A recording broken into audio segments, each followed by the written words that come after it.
আজ বড়দিন, প্রভু যীশু খ্রিস্টের জন্মদিন, যাকে আমরা বড়দিন বলে থাকি।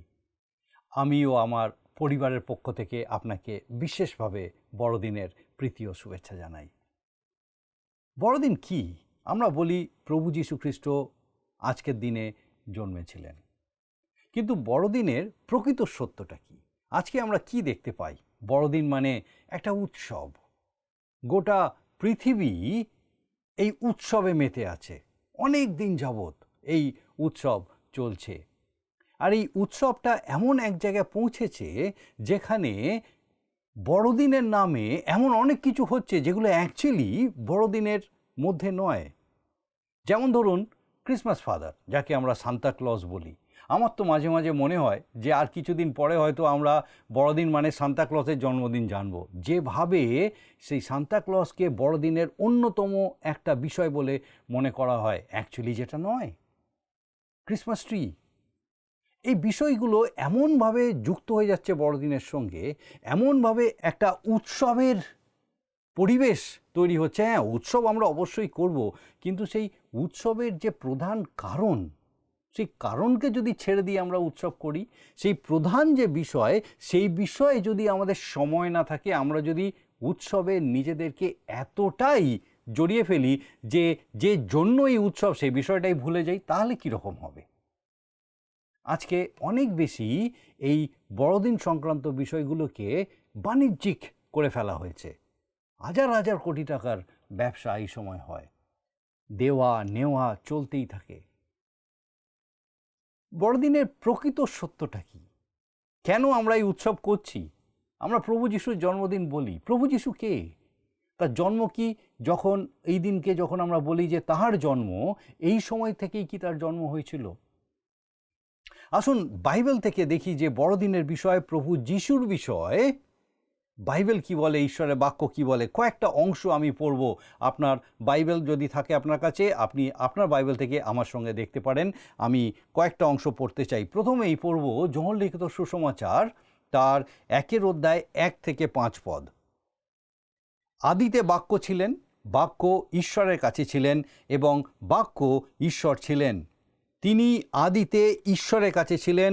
সকলই তাহার দ্বারা হইয়াছিল, যাহা হইয়াছে তাহার কিছুই তাহা ব্যতিরেকে হয় নাই। তাহার মধ্যে জীবন ছিল এবং সেই জীবন মনুষ্যগণের জ্যোতি ছিল, আর সেই জ্যোতি অন্ধকারের মধ্যে দীপ্তি দিতেছে, আর অন্ধকার তাহা গ্রহণ করিল না। বাক্য আদিতে ছিল, সেই বাক্য ঈশ্বর ছিল এবং সেই বাক্য দ্বারা সব কিছু সৃষ্টি করা হয়েছিল। অর্থাৎ যা কিছু হয়েছে সেই বাক্য দ্বারা হয়েছে।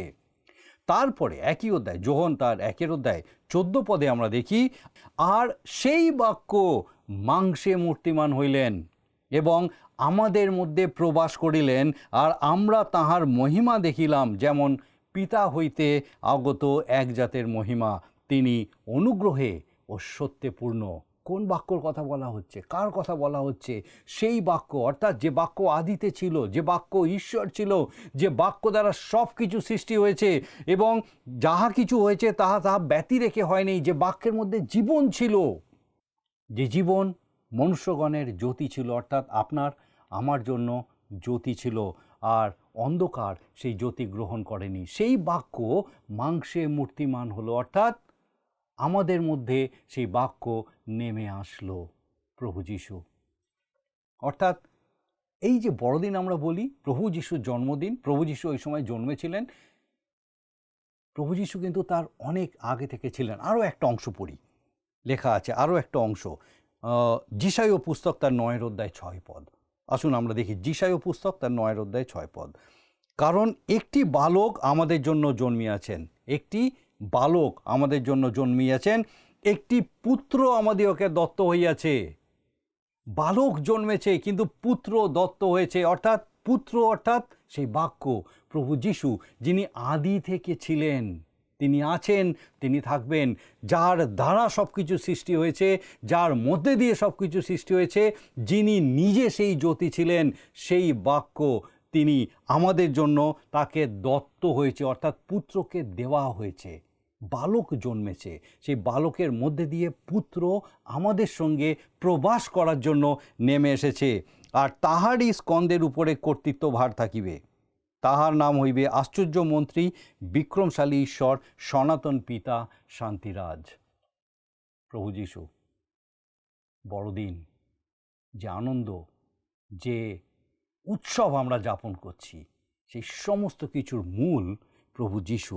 আর তিনি এসেছিলেন যেন আমরা তাহার মহিমা দেখতে পাই, যেমন পিতা হইতে আগত এক জাতের মহিমা, যিনি অনুগ্রহ ও সত্যে পূর্ণ। বাক্য অর্থাৎ ঈশ্বর চেয়েছিলেন আপনার কাছে আমার কাছে নিজেকে প্রকাশ করতে, এবং যেন আমরা তার সঙ্গে সহভাগিতায় ফিরে আসতে পারি, তার অনুগ্রহে, তার সত্যে পূর্ণ হতে পারি। আর তার জন্য তার কাছে একটাই উপায় ছিল, পুত্ররূপে আমাদের কাছে আসা, যেন আমরা তাকে দেখতে পাই এবং তিনি আমাদের কাছে ঈশ্বরকে প্রকাশ করেন। প্রভু যীশু, বড়দিন, বিক্রমশালী ঈশ্বর, সনাতন পিতা, শান্তিরাজ। কিন্তু যখন জন্মালেন তিনি এবং যেই ঘটনাটা যখন ঘটল, আসুন সেই বিষয়ে আমরা একটুখানি সময় দিই এবং দেখি যে সেখানে কি বলা হয়েছে। আমরা লুকলিখিত সুসমাচার থেকে একটা অংশ পড়ি। লুকলিখিত সুসমাচার তার 2 অধ্যায় 1 থেকে 3 পদ আমরা পড়ি। সেই সময় আগস্ত কৈশোরের এই আদেশ বাহির হইল যে সমুদয় পৃথিবীর লোক নাম লিখিয়া দিবে। সুরিয়ার শাসনকর্তা কুরিনিয়ের সময় এই প্রথম নাম লেখানো হয়। সকলে নাম লিখিয়া দেওয়ার নিমিত্ত আপন আপন নগরে গমন করিল। আর যোসেফও গালিলের নাসরত নগর হইতে জিহুদিয়ার বৈতলেহেম নামক নগরের দাউদের নগরে গেলেন, কারণ তিনি দাউদের কুল ও গোষ্ঠীজাত ছিলেন। তিনি আপনার বাগদত্তা স্ত্রী মরিয়মের সহিত নাম লিখিয়া দিবার জন্য গেলেন। তখন ইনি গর্ভবতী ছিলেন। তাহারা সেই স্থানে আছেন এমন সময় মরিয়মের প্রসবকাল সম্পূর্ণ হইল, আর তিনি আপনার প্রথমজাত পুত্র প্রসব করিলেন এবং তাহাকে কাপড়ে জড়াইয়া যাবপাত্রে শোয়াইয়া রাখিলেন, কারণ পান্থশালায় তাহাদের জন্য স্থান ছিল না। পান্থশালায় তাহাদের জন্য স্থান ছিল না। প্রভু যীশু, রাজাদের রাজা, প্রভুদের প্রভু, সেই বাক্য যিনি আদিতে ছিলেন, যার মধ্যে দিয়ে এই সমস্ত কিছু সৃষ্টি হয়েছিল, আমাদের সৃষ্টিকর্তা, যখন তিনি নেমে আসলেন আর যেন তিনি আমাদের সঙ্গে বাস করতে পারেন, যেন আমরা তাকে জানতে পাই, যেন তার অনুগ্রহ, তার সত্যে আমরা পূর্ণ হতে পারি, যেন তাকে আমরা বুঝতে পারি আমাদের জন্য, যখন তিনি আসলেন তার জন্য কোথাও স্থান ছিল না। তাকে সেই খোঁয়াড়ে জন্মগ্রহণ করতে হয়েছিল। এই সময় আমি চাইবো আপনি একটু চিন্তা করুন। আপনি চিন্তা করুন যে আমরা কি এতটাই ব্যস্ত এই উৎসব পালনে, এই উৎসবের দেওয়া নেওয়ায়, কেনাকাটায়, এই উৎসবের সাজানোয়, এই সমস্ত কিছুতে আমরা কি এতটাই ব্যস্ত যে আমরা এই সময়টা, এই ব্যস্ততার, এই উৎসবের যে মূল বিষয়, সে মূল বিষয়টাই কি ভুলে গেছি? আমি চাইবো এই সময় আপনি সেই একজন মানুষের কথা চিন্তা করুন, যিনি নিজের কাজকর্ম সমস্যায় এতটাই ব্যস্ত ছিলেন যে ইতিহাসের সর্বশ্রেষ্ঠ ঘটনার অংশ হওয়ার সুযোগটা হারিয়ে ফেলেছিলেন। সেই সরাইখানার, পান্থশালার মালিক। আমি তাকে দোষ দিতে চাই না, তিনি খুব ব্যস্ত ছিলেন। হয়তো সেই একটাই সরাইখানা সেখানে ছিল, কারণ বেথলেহেম খুব ছোট শহর ছিল, আর অনেক লোক সেখানে এসেছিল বিভিন্ন জায়গা থেকে, কারণ নাম লিখাতে হবে। এতটাই ব্যস্ত ছিল যে তিনি সেই নারীকে লক্ষ্যই করলেন না যে সন্তান জন্ম দেওয়ার জন্য প্রস্তুত ছিল।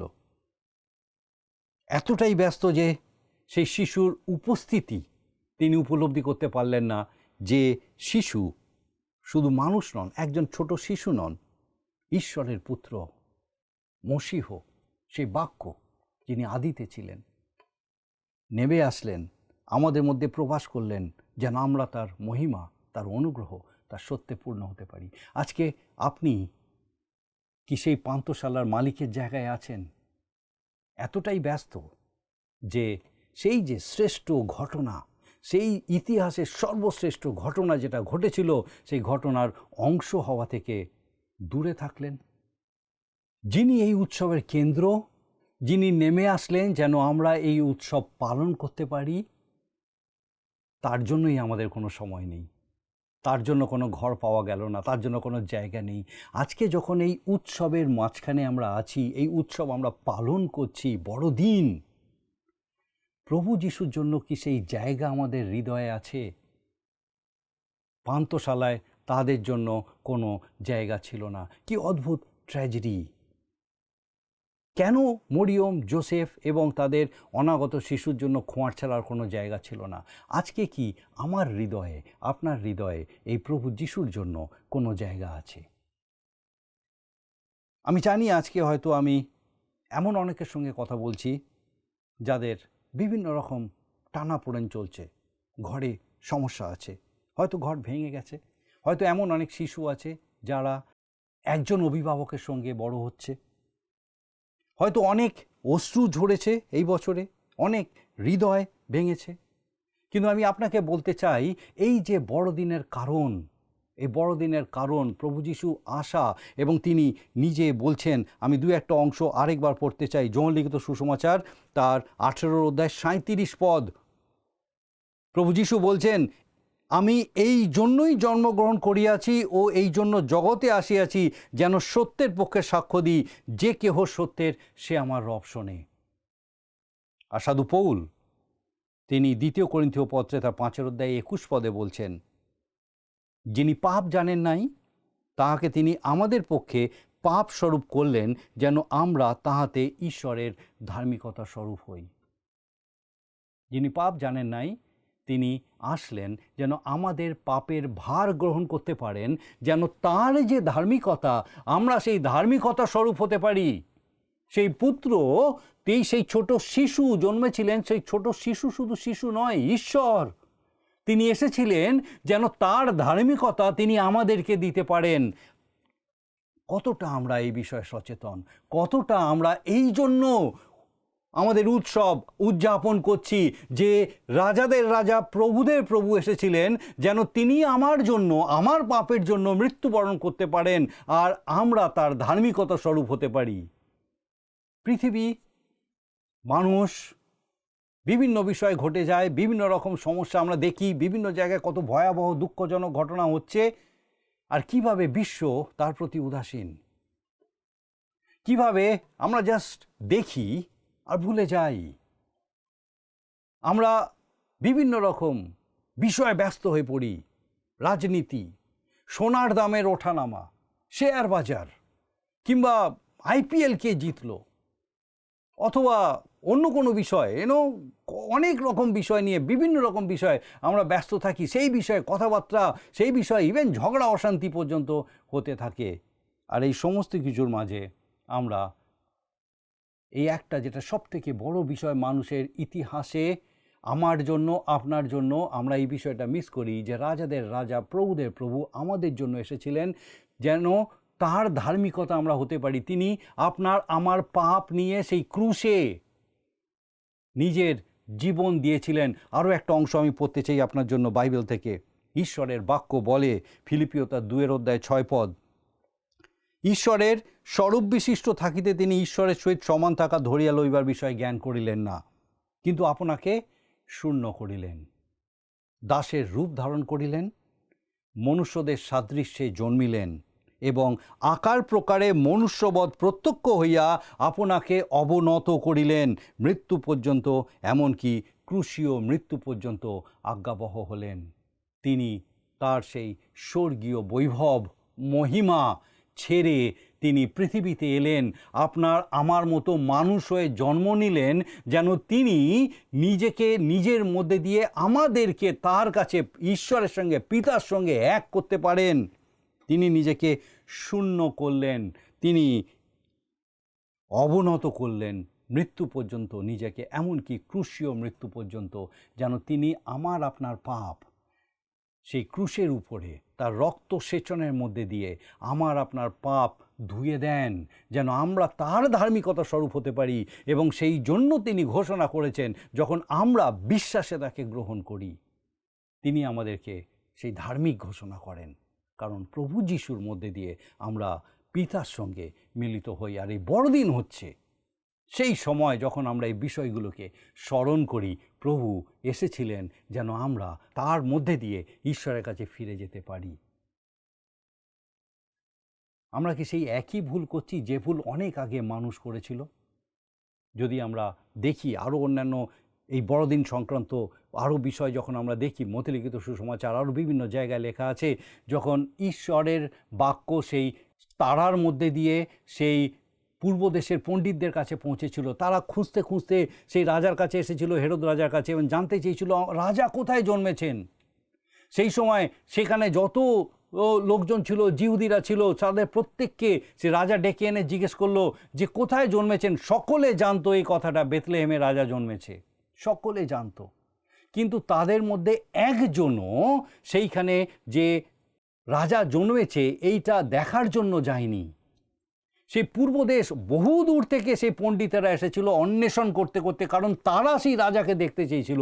কিন্তু যাদের জন্য আসা, সেই ধর্মগুরুরা, জিহুদিরা একবারের জন্য কিন্তু সেই রাজাকে দেখতে যায়নি। আমরা কি তাদের মধ্যে সেই একই ভুল করছি? কি ভুল তারা করেছিল? কেন তারা দেখতে যায়নি? আমরা কি তাদের মতো একই ভুল করছি? সব কিছু জানার পরেও আমরা সেই প্রভুর জন্য আমাদের হৃদয় বন্ধ করে রেখেছি, আমরা যেতে চাই না। সেই যে জিহুদি, সেই যাদের কাছে সেই পণ্ডিতেরা গেছিল জিজ্ঞেস করার জন্য, সেখান থেকে বেথলেহেমের দূরত্ব ছিল, জেরুসালেম থেকে বেথলেহেমের দূরত্ব মাত্র 6 মাইল। কিন্তু সেই 6 মাইল তারা যেতে চায়নি। কেন জানেন? আসুন আমরা মিলিয়ে নিই, আমাদের মধ্যেও কি সেই রকম বিষয় কাজ করছে? তাদের জ্ঞান তাদেরকে বুদ্ধিদীপ্তভাবে, ইন্টালেকচুয়ালি অলস করে দিয়েছিল, লেজি করে দিয়েছিল ইন্টালেকচুয়ালি তাদের জ্ঞান। আপনি জানেন অতিরিক্ত জানাও একটা সমস্যা। দীর্ঘ সময় আপনি অধ্যয়ন করতে পারেন, অনেক বিষয় নিয়ে তর্ক করতে পারেন, বিভিন্ন বিষয় নিয়ে ধারণা থাকতে পারে, কিন্তু কোনো কিছুর প্রতি অঙ্গীকার থাকবে না। তিমথিয় পত্রে সাধু পৌল বলেছেন, তারা সর্বদা শিক্ষা গ্রহণ করে কিন্তু কখনো সত্যের জ্ঞানে পৌঁছাতে পারে না। 2 তিমথিয় 3:7 পদ। অর্থাৎ আপনি অনেক কিছু পড়তে পারেন, অনেক কিছু জানতে পারেন, অনেক বিষয়ে তর্ক করতে পারেন, কিন্তু কোনো কিছুতেই আপনি কোনো সিদ্ধান্ত নেন না বা কোনো কিছুই অঙ্গীকার করেন না। আপনাকে একটা সিদ্ধান্ত কিন্তু নিতেই হবে, আপনি কি বিশ্বাস করেন। আজকে এই সময় এই সিদ্ধান্ত কিন্তু খুব জরুরি। আপনি কি বিশ্বাস করেন? শুধু এইটুকু না, আমি সব জানি, হ্যাঁ কি বলছে আমি জানি, বাইবেল কি বলছে আমি জানি, অন্যরা কি বলছে আমি জানি, শুধু জানলে হবে না। আমি কি বিশ্বাস করি, এই সিদ্ধান্তটা খুব জরুরি। আমি কি বিশ্বাস করি প্রভু যিশু আমার পাপের জন্য ক্রুশে জীবন দিয়েছিলেন, যেন আমি যে জীবন তিনি আমাকে দিতে চেয়েছেন সেই জীবন লাভ করতে পারি, তার ধার্মিকতা স্বরূপ হতে পারি। আপনি কি বিশ্বাস করেন? আজকে তারা যেতে চায়নি। সেই 6 মাইল তাদের জন্য অনেক বড় ছিল, তারা অবজ্ঞা করেছিল, উদাসীন ছিল সেই সত্যের প্রতি, দরকার ছিল না। তাদের ধার্মিকতা তাদেরকে আধ্যাত্মিকভাবে, আত্মিকভাবে উদাসীন করে তুলেছিল, স্পিরিচুয়ালি ইনডিফারেন্ট। ধার্মিকতা, তারা নিজেরা নিজেদেরকে মনে করতো তারা সব জানে, তারা ধার্মিক। আমি 15 বছর ধরে, আমি 30 বছর ধরে চার্চে আসছি, আমি খ্রিস্টীয় পরিবারে জন্মেছি, আমি জানি, আমি বাইবেল 5 বার পড়েছি। আজকে কি এই ধার্মিকতা আমাকে আপনাকে আত্মিকভাবে উদাসীন করে তুলেছে, আধ্যাত্মিকভাবে উদাসীন করে তুলেছে? যেই এত উৎসবটাই আমার জন্য সব, উৎসবের যে কারণ, সেই কারণের প্রতি আমি উদাসীন। পান্থশালায় জায়গা নেই তার জন্য, আমাদের হৃদয় তার জন্য আজও বন্ধ, খোলা নেই, কারণ আমি আত্মিকভাবে উদাসীন। কারণ আমি জানি আমি অমুক চার্চে যাই, আমি অমুক চার্চে যাই, আমি অমুক ফেলোশিপে যাই, আমি এই করি, ওই করি, সেই করি, আমার অন্য কিছুর আর দরকার নেই। আমাদের কি আধ্যাত্মিকভাবে উদাসীন আমরা এই যে সত্য, এই সত্যের প্রতি, যে সত্যের জন্য তিনি এসেছিলেন যেন সেই সত্য তিনি সাক্ষ্য দিতে পারেন? আধ্যাত্মিকভাবে তারা উদাসীন হয়ে পড়েছিল, সেই জন্য তারা যায়নি। তাদের ব্যাকগ্রাউন্ড, তাদের পটভূমি তাদেরকে সাংস্কৃতিকভাবে, কালচারালি অ্যারোগেন্ট, অহংকারী করে তুলেছিল। আরে আমরা এতদিন ধরে জানি আমরা জিহুদি, ঈশ্বরের মনোনীত জাতি, আমরা জানি ঈশ্বরের বাক্য আমাদেরকে দেওয়া হয়েছে, ঈশ্বর আমাদের সঙ্গে সঙ্গে থেকেছেন, আর একজন একটা অপরিচিত কিছু মানুষ এসে আমাদেরকে বলছে তারা রাজার কথা জেনেছে, আমরা দেখতে পাইনি। মজার কথা হচ্ছে আমরা জানি না। অহংকার। আমি জানি কি হচ্ছে, আমি জানি কি হতে চলেছে, আর সেই জন্য এই বিষয়ে আমার চিন্তা করার কোনো দরকার নেই। কারা এরা? কে এদেরকে পাঠিয়েছে? আমরা কেন দেখতে পাচ্ছি না? যদি সেরম কিছু হতো অবশ্যই আমরা দেখতে পেতাম। Culturally arrogant. আর এই ভুল কি আজকে আমি আপনি করে চলেছি? আমিও আপনি কি অনেক জ্ঞান, অনেক ধারণা, অনেক আলোচনার মধ্যে দিয়ে নিজেদেরকে অলস করে ফেলেছি ইন্টেলেকচুয়ালি, যে আমাদের বুদ্ধি আর কাজ করছে না? আধ্যাত্মিকভাবে নিজেদেরকে কি আমরা এতটাই ইনডিফারেন্ট, এতটাই উদাসীন করে ফেলেছি যে আমাদের কাছে শুধু এই উৎসবটাই সব, কিন্তু যে কারণে উৎসব সেই কারণের প্রতি আমরা উদাসীন? সব জানি আমি, কারণ আমি জন্মেছি, আমি পড়েছি, আমি দেখেছি। যেহেতু আমি সব জানি সেই জন্য আমার নতুন করে কোনো কিছু আর জানার দরকার নেই। আমি কি এতটাই গর্বিত যে আমার তোমার থেকে কিছু আর জানার দরকার নেই?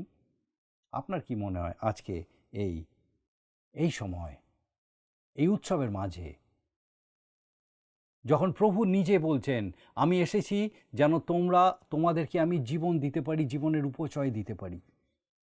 একটা বালক আমাদের জন্য দেওয়া হয়েছে, কিন্তু একটা বালক জন্মেছে, কিন্তু একটা পুত্রকে দেওয়া হয়েছে।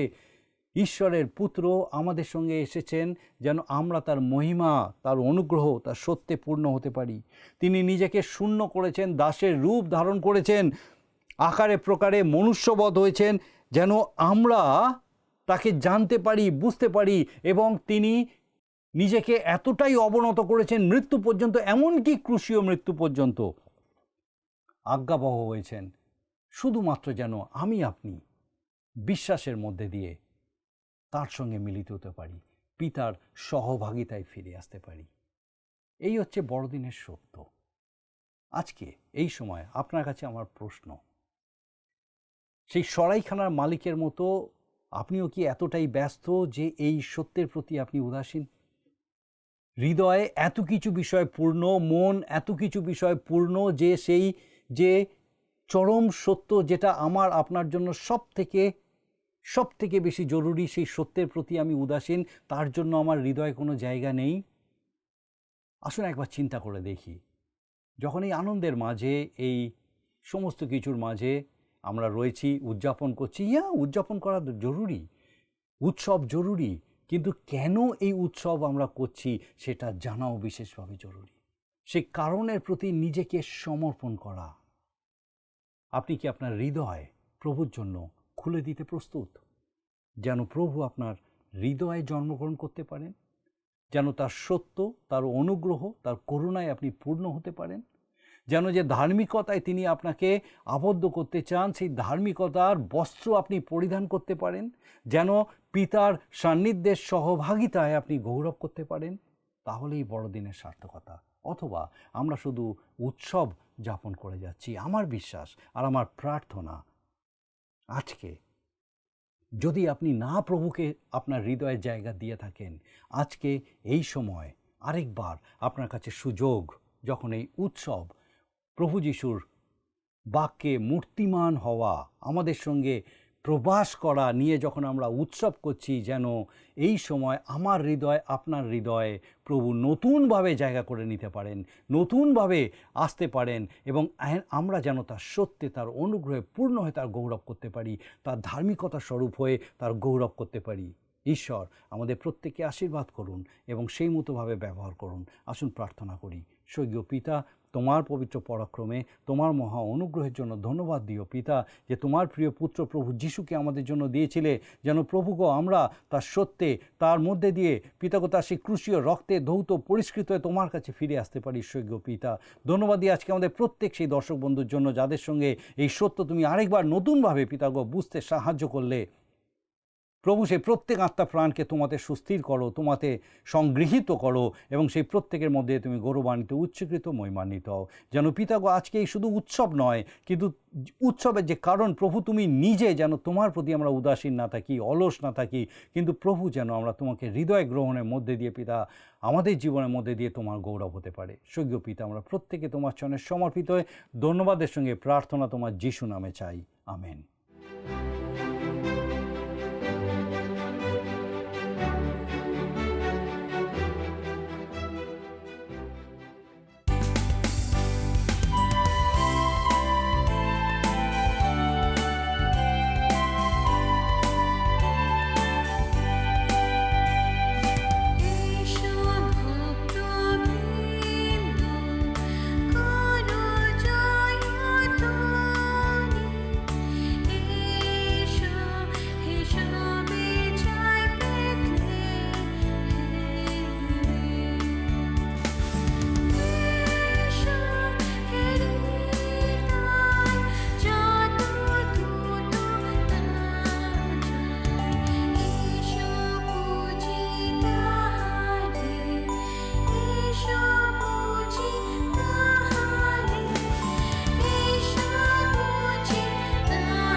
যদি আপনার এই অনুষ্ঠান ভালো লেগে থাকে তাহলে এই নম্বরে একটি মিসড কল করুন।